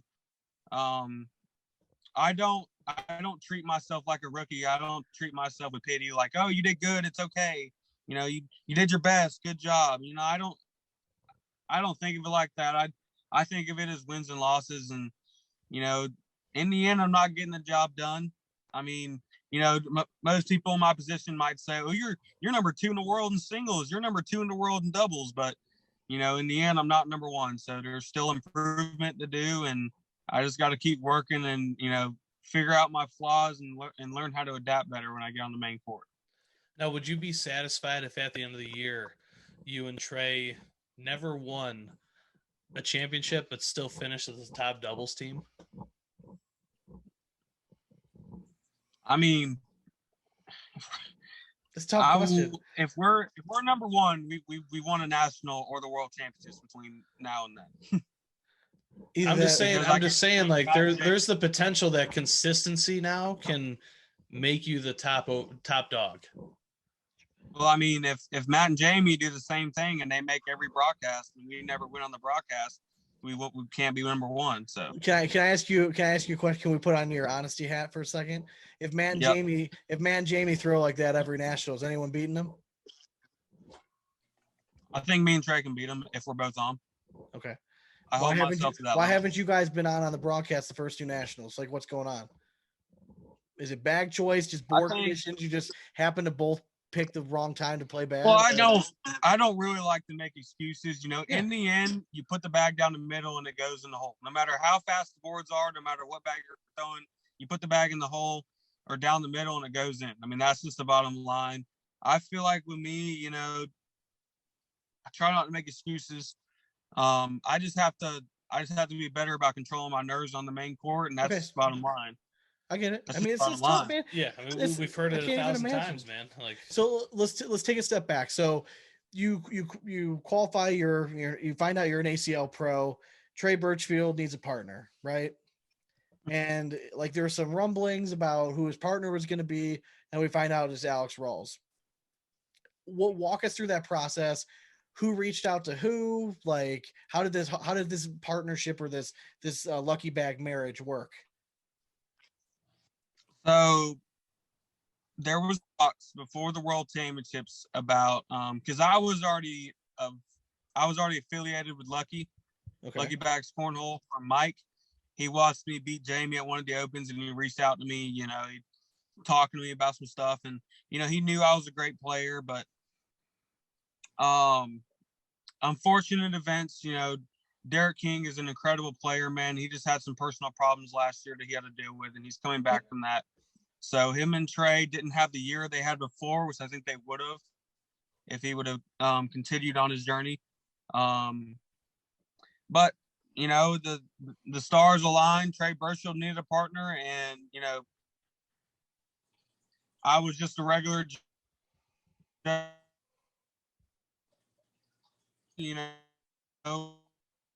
But I showed that I won the ACL. Mike convincing me to play with him, and it's kind of hard to tell the number one player in the world last year, hey man, I don't want to play with you next year. I just feel like that would have been a stupid decision to say no. So, we talked, and here we are with the number 2 team in the country. Like, I mean, you cut out there for just a second while you were talking, but I thought I heard you say that you were like just an average Joe coming up, but like you're an average Joe that won the advanced championship of the world. That was before. Were you saying were you originally planning to play with your brother? Yes, I was originally planning on playing with Alan. Okay. And then when I won the ACL World Championships, Trey came up to me, like number one player in the country. It's Trey Burchfield. Oh my God, he's coming to talk to me. Like, oh, here's this. I was expecting him to say, "Good job, man. Good luck in the pro season." No, he hit me with, "Hey, man, I want to play with you next year. You're going to be my partner." Like, kind of hard to say no. I had conversations with my brother, and we both just kind of decided it was probably best for me to just jump on board with him. Now, your brother's having a terrific season as well. He won an open event. I mean, he's having a great rookie season. So, I mean, you guys as a pair, I'm sure would have been a strong team. So before the season started, I don't know how much you pay attention to all of it, but there was some chatter about like, Trey Burchfield choosing you to be as a partner, and like, as a rookie, were you going to live up to these expectations? Did you hear any of that chatter behind the scenes, like through people like us? And like other, like Trey Ryder and all that, like the write-ups? Like, did you hear any of that? I mean, obviously I see it, but in the end, it really doesn't matter. What matters is, your performance. I And know that's really what I told that's myself. the political answer. I want to know the truth. Like, did it bother you at all? Like, is that bulletin board material? Like, does that fire your ass up or what? I mean, honestly, I really didn't care. Okay. People's opinions don't bother me. In the end, I'm gonna do my thing and throw the bags my way. And honestly, it honestly makes me feel better about myself when people don't think I'm all that. And people don't think I'm the real deal. Hey, listen, you got the underdog, but guess what? You're no longer the underdog anymore. You got the target on your back now. You got a target on your back now, so you're no longer the underdog. So I appreciate you being honest. I thought it was an interesting topic because in the offseason, I mean, that was one of the biggest pieces of news, like that Trey had decided to play with you. And obviously you had a great career before you were a pro, but then, him taking, I guess, in quotes, a chance on playing with an ACL rookie, I thought it was really cool.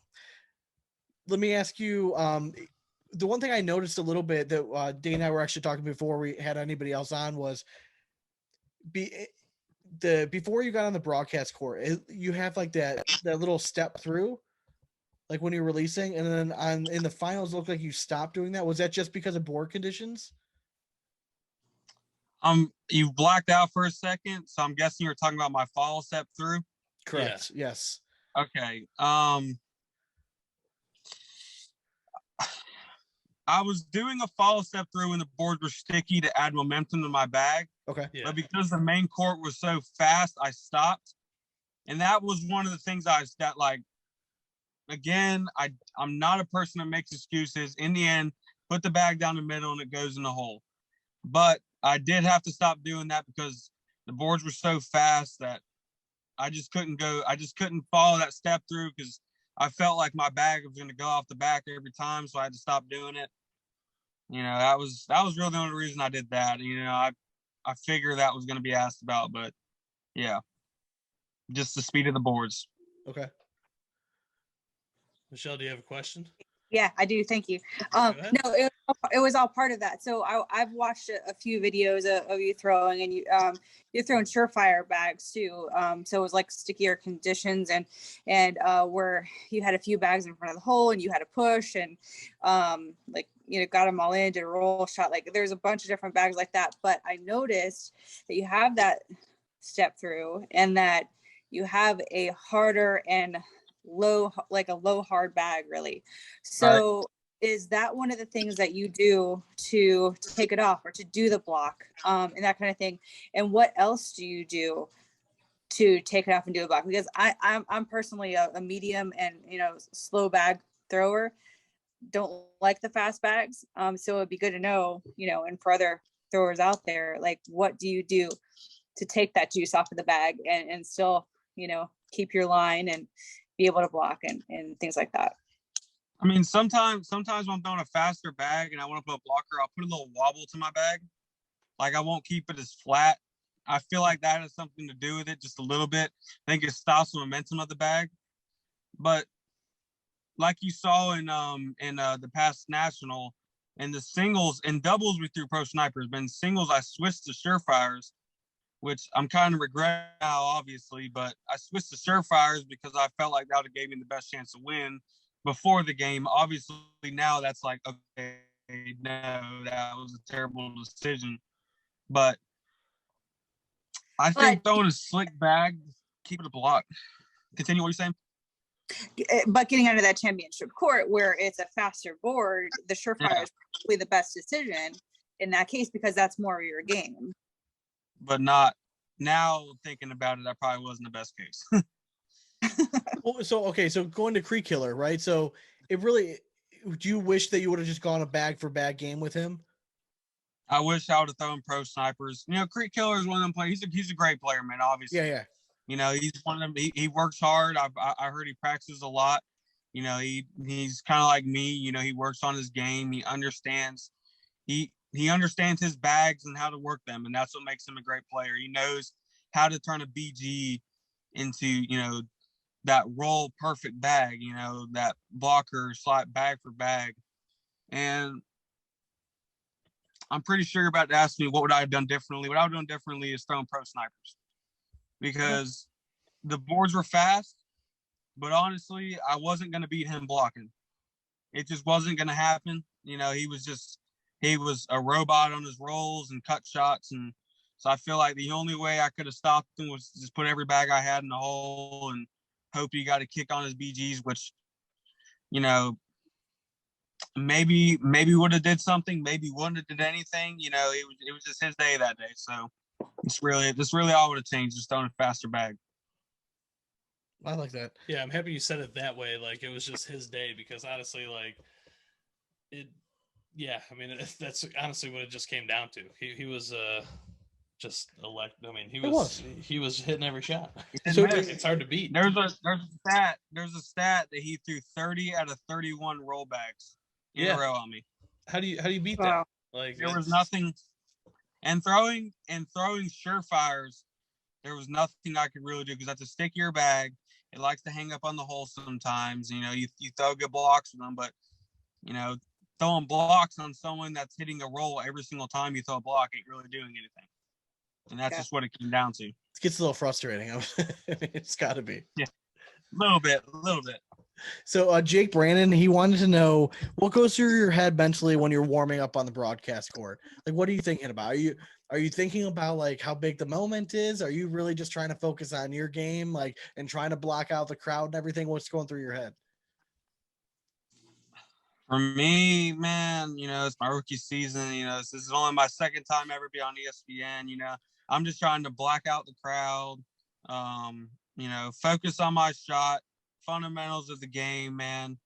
Just going through the same motions that I've been going on the whole weekend. You know, that's what I try to do. Obviously, it was hard to go through the same motions as I did the whole weekend, going through my step through, you know, on those slick boards. But that's really my mentality, is just try to keep the same motion I've had all weekend and just keep my head straight in the game. Do you realize how crazy it is that you said, like, I'm a rookie, I've only been on, you know, the ESPN stage, you know, 2 times, when there's been pros who have been playing for like 4 years and never even sniffed an ESPN broadcast? I mean, you're 2 for 2. I mean, that's ridiculous. Do you realize like how rare that, like, I would love to look back. Has that ever happened? I mean, I don't know if there's been people on like in the background of 2 straight ESPN. Well, I'm trying to think, like, did the Matt guy make the broadcast the first 2 nationals in doubles last year? I want to say he maybe did. Because I'm trying to think. I don't think there's ever been rookies, like a rookie that's made the broadcast back to like their first 2 fucking nationals. You made the broadcast. I mean, that's a big fucking deal. And you're acting like, you know, it's only my second time. Where there's been people that they're dying for one. They're dying for one. I mean, man, I don't think about it like that, man. You know, I'm thinking about it for you. I work very hard what I do, and I don't really consider myself rookie. Like, if you knew me before the season, you didn't consider me a rookie. Like, if you knew like my level of play and like you knew how much I worked at this. Listen, if Matt Guy can win Rookie of the Year last year, you're a rookie. Okay, I'm just saying, by the definition of the term. Like, I get what you're saying. Like, you've been there, competed against the highest level. I get what you're saying. But as in terms of the ACL, I'm not saying I'm like, I don't know if it's ever been done. Hey, Tanner Halpert's a rookie this year. Yeah. All right. Yeah, former world champion. I mean, you know what I mean? Like, yeah, correct. Exactly. Yeah, so, correct. Matt Guy, Guy, rookie of the year is gonna come somewhere. You have a listener question? I do. You know, Justin Baker. I like his question. It was very simple, but what do you do if you find yourself in a slump? Ooh, I like this one.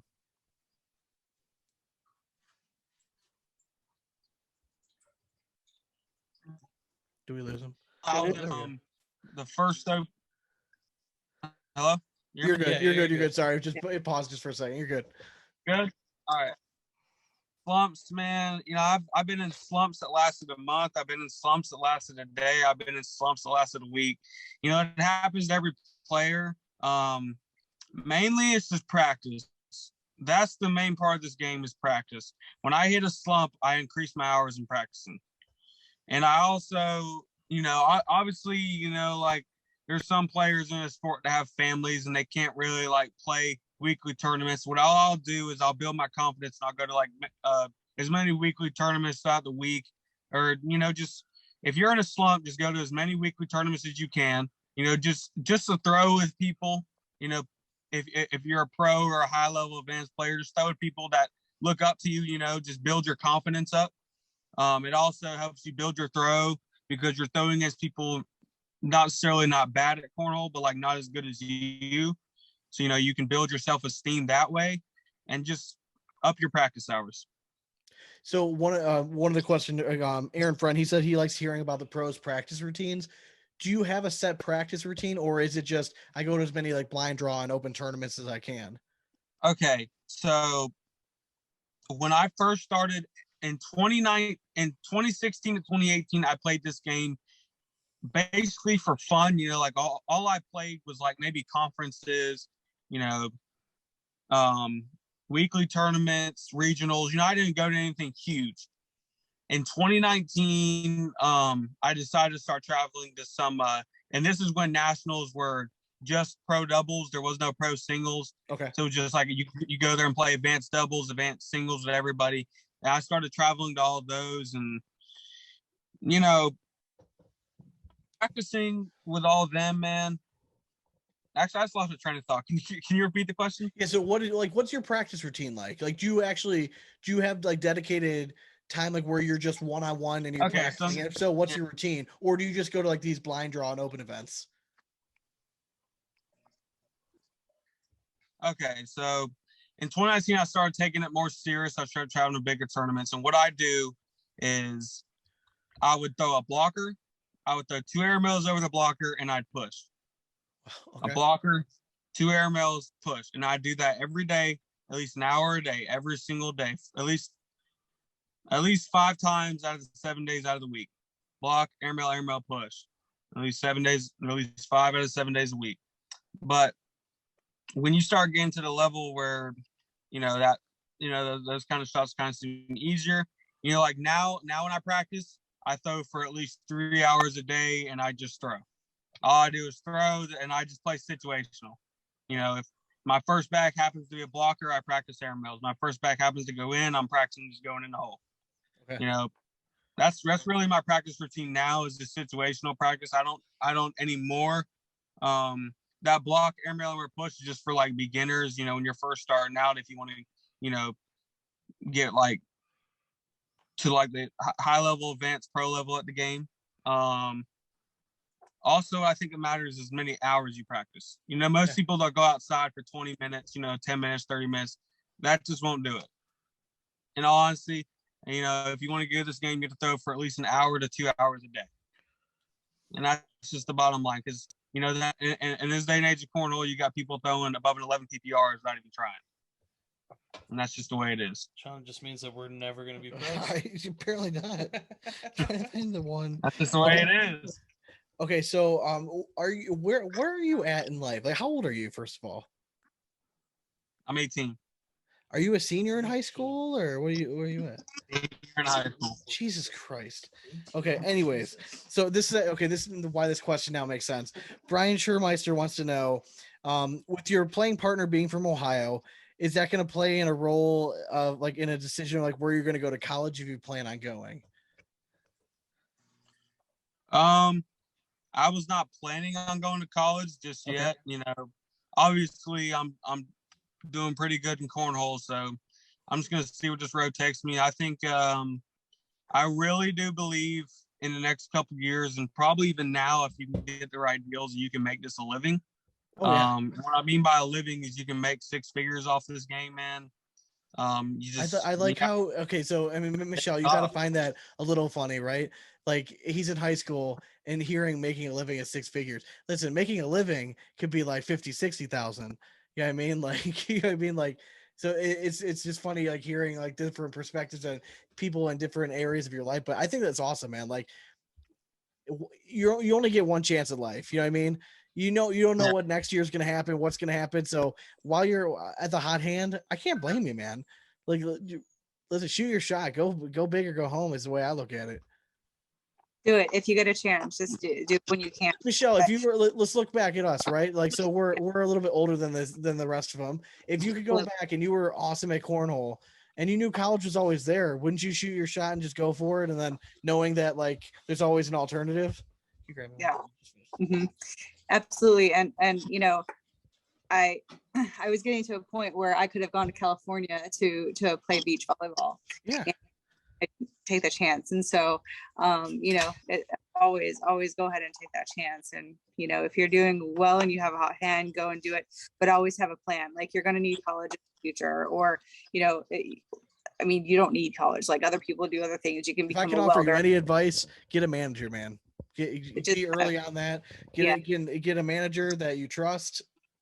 You know what I mean? Like if I get this, what I try to tell all these young dudes, like it's the one thing that as cornhole's growing that they're missing out on. And there's some of them that have been smart and they've signed with management groups. Like I think some of the fire cornhole guys are very smart getting in with some of them.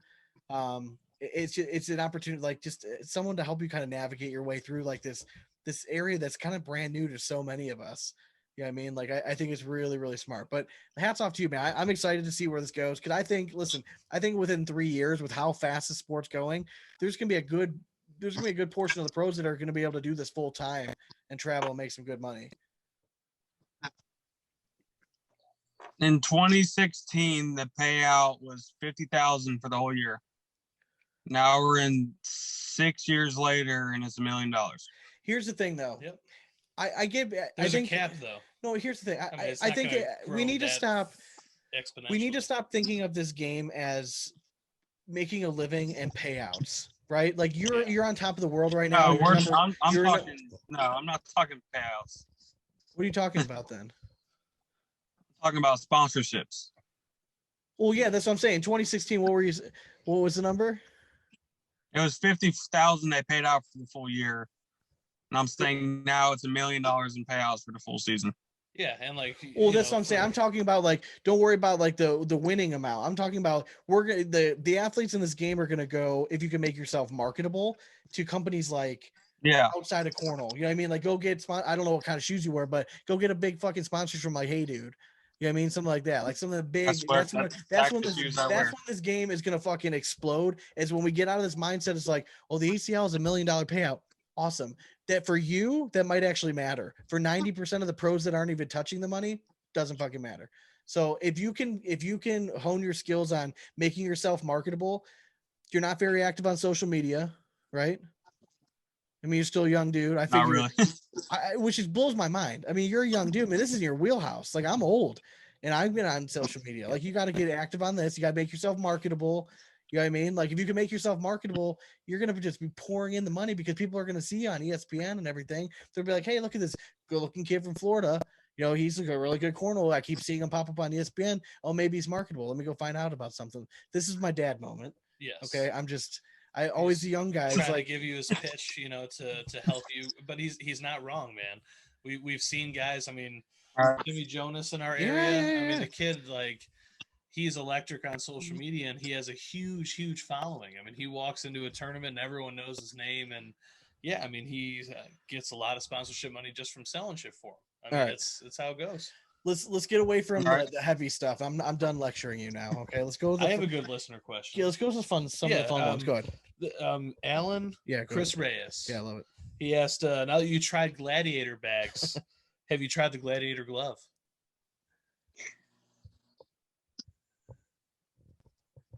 I love that stuck on it, smiling. I can't hear anything. You froze for a you're second. Good now. You got us now? Okay, yeah. All right, so I'm going to re-ask the question from Alan Chris Reyes. He said, now that you tried gladiator bags, have you tried the gladiator glove? I have not tried a gladiator glove yet.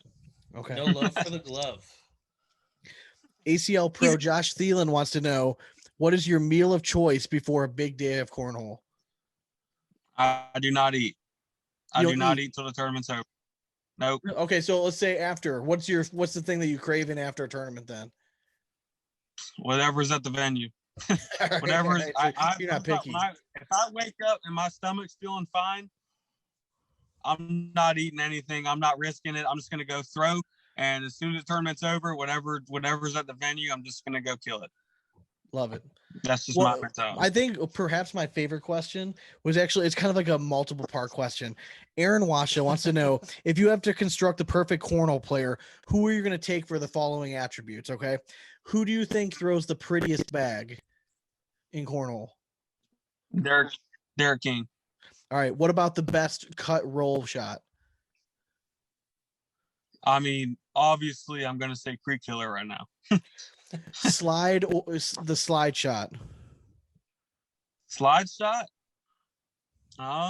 Mark Richards. Push bag? Eric Davis.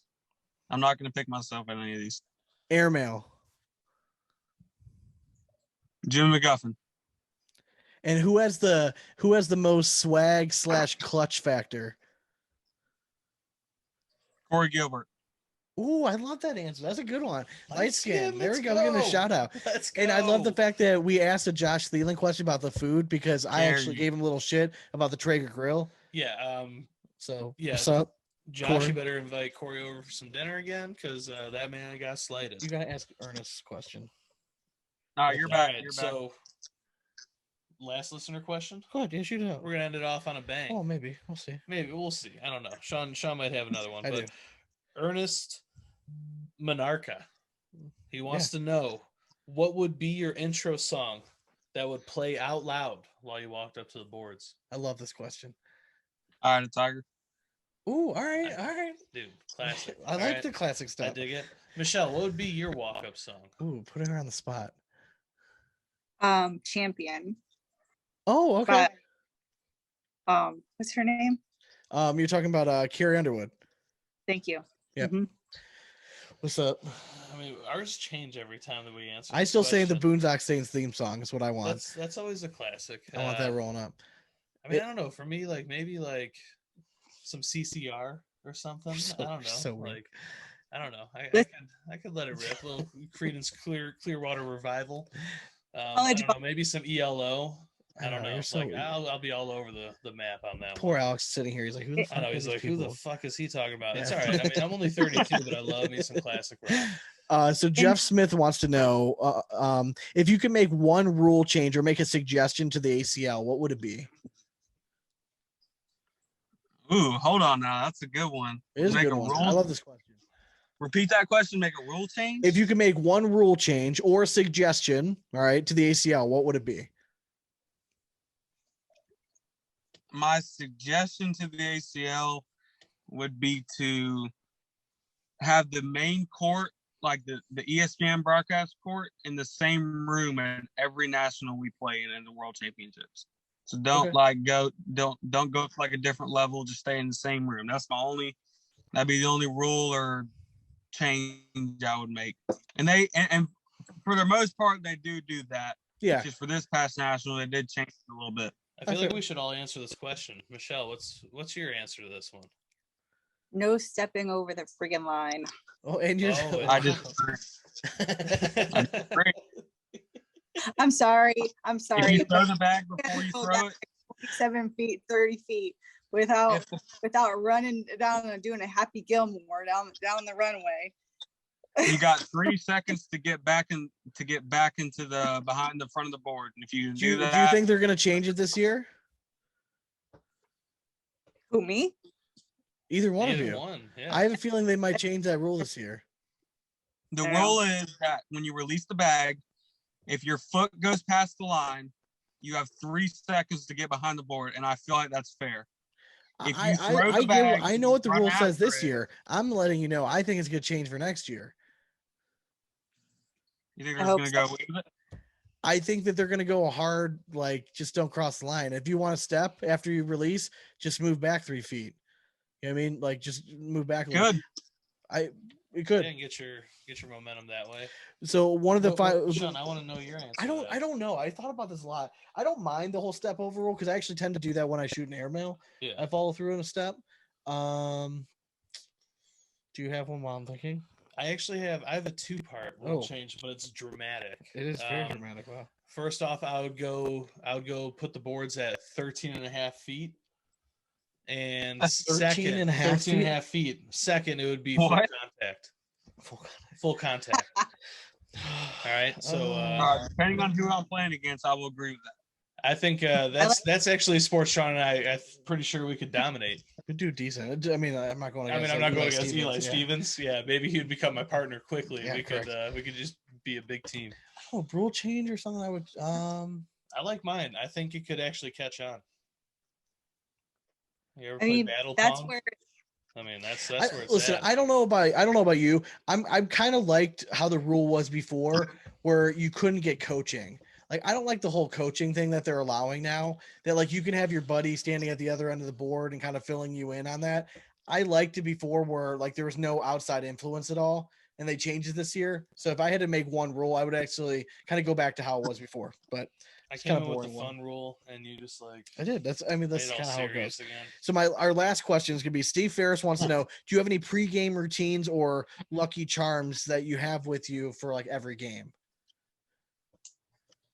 I usually, so let's say pro doubles at the last nationals. It started at 9 a.m.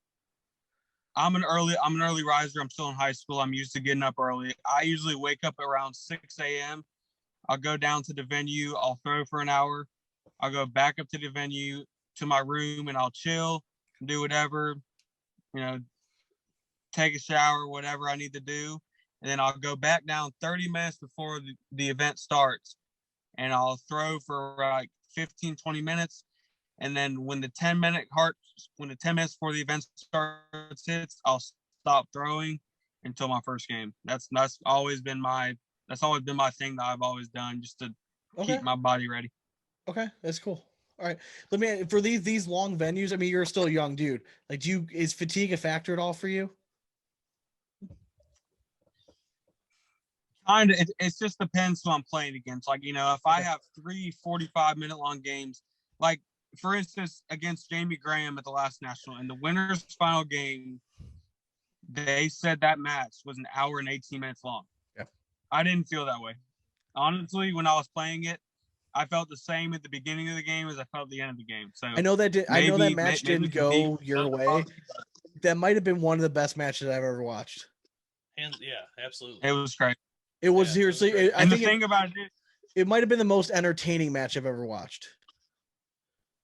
I went back and watched it, and it was pretty fun to watch. Like it was honestly like fun for me to watch it, even though I already knew I lost. But yeah, it was still a good match. That's it's the game of cornhole, man. When you get to the pro division, there's a lot of players that are all the same, not the same good, but like you hit a certain level where it doesn't become can you hit the shots. It's the level of consistency of how much you can hit those shots in a row.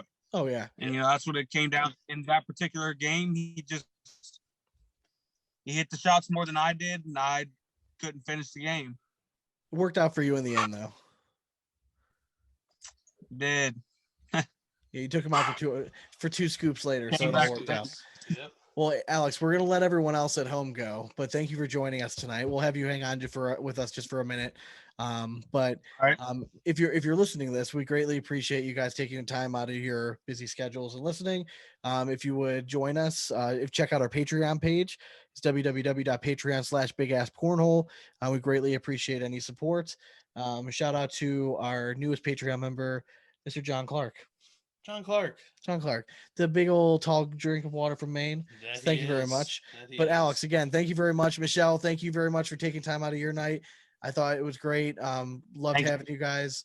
Alex, we wish you nothing but best. I mean, kind of. I mean, I'm like we'll see. Yeah, but you made a fan out of me. I love watching your game. I think you're super entertaining to watch. You're well spoken. I think that the sky's the limit for you, and we'll be hearing your name plenty in the cornhole world for years to come. Hopefully, I go 3 for 3.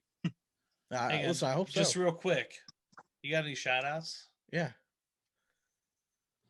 Shout outs to Lucky Bags Cornhole for sponsoring me this season.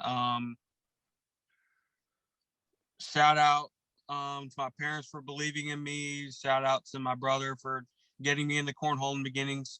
And shout out to my work ethic. Cool. Love Michelle, what about you? Yeah, you have anyone to shout out?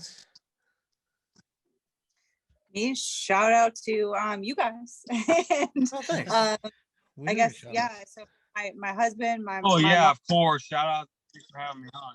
Oh, you're good. Yeah. That's We a don't given. expect That's all shout-outs. good. It's all right. shout out to my husband and my mom.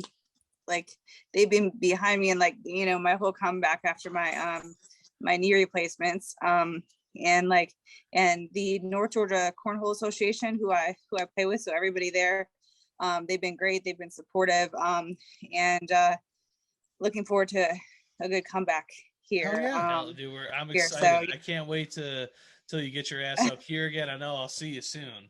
Yeah, So I'm yeah. You gotta excited come. about You gotta that. come up for our tournament this year.